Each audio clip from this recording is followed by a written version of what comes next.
বন্ধুরা, আমরা বড়দের মুখে ছোট থেকেই একটাই কথা শুনে আসছি যে জন্ম, মৃত্যু আর বিবাহ এই তিনটি জিনিস আগে থেকেই নির্ধারিত করা থাকে। অর্থাৎ এই তিনটে জিনিস ভগবান আগে থেকেই ঠিক করে দেন এবং এর ওপরে কারোর কোনো হাত নেই। কিন্তু এই কথাটা কি পুরোপুরি সত্য? আমাদের অনেক সময় মনে এই চিন্তা আসে যে যদি সব কিছুই আগে থেকেই নির্ধারণ করা থাকে তাহলে ধর্ম, কর্ম, পূজা, প্রার্থনা এগুলি করার কি মানে? এই বিষয়ে আসল সত্যটা কি সেটা ভগবান শ্রীকৃষ্ণ স্বয়ং বলেছেন। তাহলে চলুন দেরি না করে জেনে নেওয়া যাক ভগবান শ্রীকৃষ্ণের এক পরম ভক্তের কাহিনী, যার কুষ্ঠিতে মৃত্যুযোগ ছিল। সেই ব্যক্তির চিকিৎসা করতে গিয়ে ডাক্তার বলেই দিয়েছিলেন তার বাঁচার কোনো সম্ভাবনা নেই। আজকের এই ভিডিওতে আমি এমন একজন ব্যক্তির কাহিনী আপনাদেরকে শোনাবো, যার কাহিনী শোনার পর ভগবান শ্রীকৃষ্ণের প্রতি আপনার ভক্তি ও ভালোবাসা দুটোই বেড়ে যাবে। তাহলে আসুন ভিডিওটি শুরু করা যাক। কলকাতার ভিআইপি নগরের বাসিন্দা সুকান্ত বাবু। আজ তার বয়স 82 বছর। যখন তার বয়স মাত্র 36, ডাক্তারেরা বলেছিলেন তিনি আর বাঁচবে না, কিন্তু তিনি মৃত্যুকে জয় করেছিলেন ভগবান শ্রীকৃষ্ণের অপার করুণার ফলে। সুকান্ত বাবুর জন্মের সময় তার বাবা মা এক বিখ্যাত জ্যোতিষীকে দিয়ে সুকান্ত বাবুর কুষ্ঠি তৈরি করেছিলেন। জ্যোতিষী সেই কুষ্ঠি করার পর সুকান্ত বাবুর মা বাবাকে জানান যে 34 থেকে 38 বছরের মধ্যে সুকান্ত বাবুর জীবনে মৃত্যুর বিপদ ঘনিয়ে আসছে, যা কাটিয়ে ওঠা প্রায় অসম্ভব। সুকান্ত বাবুর মা বাবা তখন নিজের সন্তানের কুষ্ঠিতে মৃত্যুযোগ দেখে প্রচণ্ড ভয় পেয়ে গিয়েছিলেন, কিন্তু তারা সুকান্ত বাবুকে এই কথা কখনো জানাননি। বাল্যকাল থেকেই সুকান্ত বাবুর ভগবান শ্রীকৃষ্ণের প্রতি গভীর নিষ্ঠা ছিল। যখন তিনি প্রথমবার নিজের মায়ের সঙ্গে বৃন্দাবনে যান তখন তার বয়স মাত্র 7 বছর। বৃন্দাবনে তার পরিবার এক সিদ্ধ সাধকের দর্শন লাভ করে, যিনি তাদের বলেছিলেন অনেক পুণ্য কর্মের কারণে একটি আত্মা মানবজনিতে জন্মগ্রহণ করে। তাই মানবজনিতে জন্মগ্রহণ করার পর মানুষের প্রধান কর্তব্য হলো দরিদ্রের সেবা করা, পশু পাখিদের সেবা করা, ধর্মের পথে চলা, ভগবান শ্রীকৃষ্ণের নাম জপ করা, কীর্তন করা, ভজন গাওয়া এবং গীতা পাঠ করা। এই রকম সৎকর্ম ও ভগবান শ্রীকৃষ্ণের আরাধনার মাধ্যমে মানবজনী থেকে সম্পূর্ণ মোক্ষ লাভ করা যায়। অর্থাৎ মৃত্যুর পর এই জন্ম মৃত্যুর বন্ধন থেকে চিরকালের জন্য মুক্তি পাওয়া যায়। এই কথাগুলি বালক সুকান্তের হৃদয়ে গভীরভাবে রেখাপাত করেছিল। বৃন্দাবন থেকে ফেরার পর তিনি নিয়মিত ঠাকুর ঘরে বসে মায়ের সাথে ভগবান শ্রীকৃষ্ণের পূজা করতেন। তার বাবা মাকে গীতা পাঠ করে শোনাতেন আর তিনি নিয়মিত ভগবান শ্রীকৃষ্ণের নাম জপ করতেন। ধীরে ধীরে তিনি বয়স বেড়ে ওঠার সাথে সাথে নিজেই গীতা পাঠ করা শুরু করলেন। মন্দিরে যাওয়া, পুজো দেওয়া, ভগবান শ্রীকৃষ্ণের ভজন কীর্তন করা, ভিক্ষুকদের অন্ন দান করা দৈনন্দিন জীবনের প্রধান কর্তব্য হয়ে উঠল তার। ছোটবেলা থেকেই সুকান্তবাবু অত্যন্ত মেধাবী ছাত্র ছিল। মাত্র 27 বছর বয়সে সুকান্তবাবুর প্রথম চেষ্টাতেই ইন্ডিয়ার ডিফেন্স অ্যাকাউন্ট ডিপার্টমেন্টে একটি চাকরি পান। ছেলের এত বড় চাকরি পাওয়ার সংবাদ যখন তার বাবা মা পেলেন তখন তাদের বুঝতে বাকি রইল না যে ভগবান শ্রীকৃষ্ণের আশীর্বাদে তাদের ছেলে এত বড় একটা চাকরি পেয়েছে। এত বড় দায়িত্ব পাওয়া সত্ত্বেও সুকান্তবাবু রোজ সকালে স্নান করে শুদ্ধ পোশাক পরিধান করে নিয়মিত মন্দিরে যেতেন, দরিদ্র সেবা করতেন এবং প্রতিদিন অফিসে নিজের দায়িত্ব পালন করার আগে গীতা পাঠ করা তার নিত্য নৈমিত্তিক জীবনের সঙ্গী হয়ে উঠল। ভগবান শ্রীকৃষ্ণের প্রতি এমন ভক্তি দেখে তার সহকর্মীরা সবাই বিস্ময়ে হতবাক হয়ে যেতেন। বছরে একবার ছুটি নিয়ে তিনি মা বাবার সঙ্গে অবশ্যই বৃন্দাবনে যেতেন। সেখানে ভগবান শ্রীকৃষ্ণের পূজা দিতেন, ভজন কীর্তন শুনতেন এবং সেই সিদ্ধ সাধকের সঙ্গে দেখা করে তার মুখে ভগবান শ্রীকৃষ্ণের লীলা কাহিনী শুনতেন। এত বড় চাকরি পাওয়া সত্ত্বেও তিনি জীবনে কখনো লোভ করেননি, কখনো অহংকারও করেনি। যখন তার 32 বছর বয়স হলো তখন তিনি নিয়মিত মন্দিরে গিয়ে ঠাকুর ঘরে পুজো দেওয়া শুরু করলেন। তার মা বাবার তখন একটু বয়স হয়ে গিয়েছিল, তাই তিনি তাদের গীতা পাঠ করে শোনাতেন। কিছুদিন পর সুকান্তবাবু বিবাহ বন্ধনে আবদ্ধ হলেন। তিনি এক কৃষ্ণভক্ত নারীকে বিবাহ করেছিলেন। এইভাবে সুখে শান্তিতে তার দিন কেটে যাচ্ছিল। 4 বছর এভাবে পার হয়ে যায়। একদিন মধ্যরাত্রে তিনি খুব অসুস্থ বোধ করতে লাগলেন। তার অসুস্থতা যখন বেড়ে গেল তখন তার বাবা মা এবং স্ত্রী কিছুই বুঝে উঠতে পারছিলেন না। তখন সুকান্তবাবুর মা বাবার হঠাৎ মনে পড়ে গেল সেই কুষ্টিতে লেখা ভয়ঙ্কর মৃত্যুযোগের কথা।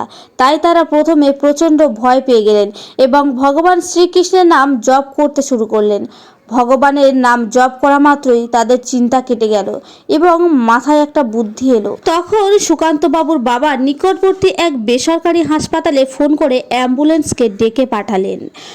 যখন অ্যাম্বুলেন্স এলো তখন সুকান্ত বাবুকে সেই হাসপাতালে নিয়ে যাওয়া হলো। তার শারীরিক অবস্থা খুবই খারাপ ছিল, তাই অ্যাম্বুলেন্স হাসপাতালে পৌঁছানো মাত্রই তাকে আইসিইউতে ভর্তি করে নেওয়া হলো। সুকান্ত বাবুর তখন প্রচণ্ড শ্বাসকষ্ট চলছে। তার বাবা মা এবং স্ত্রী অত্যন্ত ভেঙে পড়েছে। তারা শ্রীকৃষ্ণের একটি মূর্তির সামনে দাঁড়িয়ে অঝরে কাঁদতে লাগলেন। সুকান্ত বাবুর চিকিৎসার দায়িত্ব পড়ল ডক্টর আহুজা নামক এক বিখ্যাত ডাক্তারের ওপর। তিনি তৎকালীন সময়ের সবথেকে বড় ডাক্তার ছিলেন। যাই হোক, সেই রাত কাটার পর ডাক্তার পরের দিন তাদের জানালেন যে তাদের ছেলের অবস্থা খুব একটা ভালো নয়। তার হার্টে কিছু একটা গভীর সমস্যা দেখা দিয়েছে, তাই তার সমস্ত টেস্ট না হওয়া পর্যন্ত এবং শারীরিক উন্নতি না হওয়া পর্যন্ত আইসিইউতে রাখা হবে। ডাক্তারবাবুর এই কথা শোনার পর সুকান্ত বাবুর পরিবার অত্যন্ত ভয়ে ভীত হয়ে পড়লেন, কিন্তু তাদের মনে আস্থা ছিল ভগবান শ্রীকৃষ্ণের প্রতি। তার মা নিয়মিত ভিজিটিং আওয়ারে ছেলের সঙ্গে দেখা করতেন এবং তার সামনে দাঁড়িয়ে কিছুক্ষণ তাকে ভগবদ্গীতা পাঠ করে শোনাতেন। এইভাবে 7 দিন অতিক্রান্ত হওয়ার পর সুকান্তবাবুর শারীরিক অবস্থা আরও খারাপ হয়ে গেল। তখন ডাক্তারবাবু তাকে ভেন্টিলেশনে রাখার পরামর্শ দিলেন। সমস্ত টেস্ট এবং সব কিছু করার পর ডাক্তার সুকান্তবাবুর পরিবারকে জানালেন যে তার হাতে আর কিছু নেই, এখন সব কিছুই ভগবানের ওপরেই নির্ভর করছে। কিন্তু অবিশ্বাস্যভাবে ডাক্তারের মুখে এই কথা শোনার পরও সুকান্তবাবুর মা বাবা ও স্ত্রী বিচলিত হলেন না, কারণ তাদের অটুট বিশ্বাস ছিল ভগবান শ্রীকৃষ্ণের ওপর। তারা প্রতিদিন ভোরবেলা উঠে স্নান করে শুদ্ধ পোশাক পরে মন্দিরে গিয়ে ভগবান শ্রীকৃষ্ণের পূজা দিয়ে ভগবানের সামনে বসে সুকান্ত বাবুর জন্য প্রার্থনা করতেন। সুকান্ত বাবু অত্যন্ত ভালো স্বভাবের মানুষ ছিলেন, তাই প্রতিবেশীরাও তার জন্য প্রার্থনা করতেন। তার বাবা মা এবং স্ত্রী দীর্ঘক্ষণ শ্রীকৃষ্ণের দিকে তাকিয়ে বসে থাকতেন। তারপর একদিন পরম করুণাময় ভগবান শ্রীকৃষ্ণ এমন লীলা দেখালেন যা শুনলে আপনারা অবাক হয়ে যাবেন। ভেন্টিলেশনে টানা 2 দিন অবচেতন হয়ে পড়ে থাকার পর সুকান্তবাবু হঠাৎ একটি স্বপ্ন দেখলেন। স্বপ্নে তিনি দেখলেন যে তিনি অবচেতন হয়ে পড়ে আছেন এবং তার মাথায় হাত বুলিয়ে দিচ্ছেন স্বয়ং ভগবান শ্রীকৃষ্ণ। এই আশ্চর্য কথা তিনি সুস্থ হওয়ার পর পরিবারকে বলেন। এই দৃশ্য অনুভব করার পর তিনি ভগবান শ্রীকৃষ্ণকে স্পর্শ করার জন্য তার চোখ খুলে ফেললেন। এই চোখ খোলার দৃশ্য দেখে উপস্থিত নার্স দ্রুত ডাক্তারকে খবর দিল। ডাক্তারবাবু এসে সুকান্তবাবুকে দেখে খুবই অবাক হলেন, কারণ সুকান্তবাবু সেই অবস্থায় চেতনা ফিরে পাওয়া কোনো সম্ভাবনাই ছিল না। ডাক্তাররা দেখেন সুকান্তবাবু সচেতন অবস্থায় নিজের চারপাশে কিছু একটা দেখার চেষ্টা করছে। সঙ্গে সঙ্গে তার পরীক্ষা করা হয় এবং সমস্ত কিছু টেস্ট করে জানা গেল যে সুকান্তবাবুর শরীর আগের থেকে অনেক সুস্থ আছে। কারণ ডাক্তারবাবুর জীবনে এই ঘটনা সম্পূর্ণ নতুন এবং আনন্দদায়ক, যাকে তিনি মিরাক্কেল বলে সম্বোধন করেছিলেন। ডাক্তারবাবুরা এই ঘটনাকে মিরাক্কেল বলে সম্বোধন করলেও সুকান্তবাবুর বাবা মা ও স্ত্রী জানতেন যে সব কিছুই সম্ভব হয়েছে ভগবান শ্রীকৃষ্ণের আশীর্বাদে। এই ঘটনার 4 দিন পর সম্পূর্ণভাবে সুস্থ হয়ে গেলেন সুকান্তবাবু। ডাক্তারকে এবং নিজের মা বাবাকে এই বিস্ময়কর ঘটনা শোনালেন এবং এই ঘটনা শুনে ডাক্তারবাবুরাও অবাক হয়ে বসে রইলেন। 1 সপ্তাহ পর সুকান্তবাবু সম্পূর্ণ সুস্থ হয়ে বাড়ি ফিরে এলেন। তার কুষ্ঠির মৃত্যুযোগকে তিনি এইভাবে এড়িয়ে যেতে সক্ষম হয়েছিলেন। সুকান্তবাবুর মা বাবা পরলোক গমন করলেও তিনি আজও জীবিত রয়েছেন এবং তার স্ত্রীর সঙ্গে 82 বছর বয়সেও ভিআইপি নগরের বাড়িতে অত্যন্ত আনন্দের সঙ্গে জীবন কাটাচ্ছেন। বন্ধুরা, বলা হয় যে নিয়মিত শুদ্ধ মনে ভগবান শ্রীকৃষ্ণের নাম জপ করলে, ভগবানের কীর্তন ভজন শ্রবণ করলে এবং গীতা পাঠ করলে ব্যক্তির জীবন থেকে নানা রকম বাধাবিঘ্ন বা দুঃখ কষ্ট দূর হয়ে যায়, আর্থিক উন্নতির পথ প্রশস্ত হয়, এমনকি মৃত্যু ভয়ও পর্যন্ত কেটে যায়। তাই নিয়মিত ভগবান শ্রীকৃষ্ণের নাম জপ ও গীতা পাঠ অবশ্যই করা উচিত এবং সময় পেলে অবশ্যই ভগবান শ্রীকৃষ্ণের লীলা কাহিনী শ্রবণ করা উচিত। বলা হয় এই 4টি বিষয়ে কখনো লজ্জা পাওয়া উচিত নয়। পুরাতন কাপড়, বয়স্ক মা বাবা, দরিদ্র বন্ধু এবং সাধারণ জীবনযাপন।